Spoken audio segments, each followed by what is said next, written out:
السلام علیکم ورحمۃ اللہ وبرکاتہ۔ حضرات ناظرین و سامعین، جنرل نیوز انڈیا میں آپ کا پھر سے خیر مقدم ہے۔ دوستو، اتر پردیش کے اسمبلی انتخابات کی تیاریاں زوروں پر ہے۔ درجنوں پارٹیاں الیکشن کی تیاریوں میں مصروف ہیں۔ فرقہ پرست اور نفرت کی سیاست کرنے والے لوگ ووٹوں کے بٹوارے کی بھرپور کوششیں کر رہے ہیں۔ ہر پارٹی اور پارٹی کے امیدوار اپنی اپنی جیت کو یقینی بنانے کے لیے ووٹروں کو اپنی طرف مائل کرنے اور سبز باغ دکھا کر ووٹروں کو لبھانے کی بھی بھرپور کوششیں کر رہے ہیں۔ ایسے ماحول میں یو پی کے اس الیکشن کے حوالے سے جو لوگ سب سے زیادہ ذہنی تشویش کے شکار ہیں وہ ہیں یو پی کے مسلمان۔ اسی لیے گزشتہ کل سماجوادی پارٹی کے صدر اور اتر پردیش کے سابق وزیر اعلیٰ اکھلیش یادو سے ہندوستان کے معروف و مشہور عالم دین مولانا خلیل الرحمن سجاد نعمانی صاحب نے دہلی میں ملاقات کی۔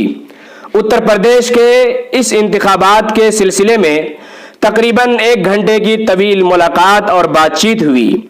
ناظرین، مولانا نعمانی نے بات چیت کے دوران اکھلیش یادو سے کہا ہے کہ اس وقت پورے ملک میں بنیادی لڑائی فاشزم اور سیکولرزم کے درمیان ہے اور ہندوتو کے نام پر پورے ملک کے آئینی اور دستوری نظام کو منہدم کرنے کی پوری پلاننگ ہے۔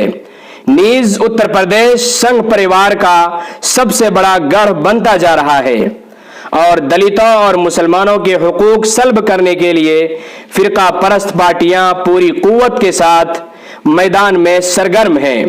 لہذا اتر پردیش کی اس بھیانک صورتحال کے خلاف آپ کو ہی پوری قوت اور حوصلے کے ساتھ لڑائی لڑنا ہوگی اور ملک کی یکجہتی اور پیار و محبت کو ختم کرنے والی طاقتوں سے آپ کو مقابلہ کرنا پڑے گا۔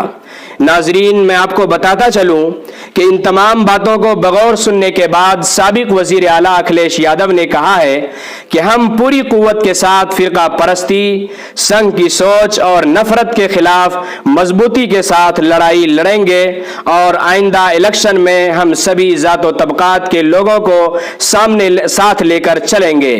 اخیر میں اکھلیش یادو نے مولانا نعمانی کا شکریہ ادا کرتے ہوئے کہا ہے کہ ہم آپ جیسے بزرگ اور دانشوروں سے صلاح و مشورہ بھی لیتے رہیں گے اور فرقہ پرست طاقتوں کو اقتدار سے دور رکھنے کے لیے ہر طرح کی قربانیاں بھی دینے کے لیے تیار ہیں۔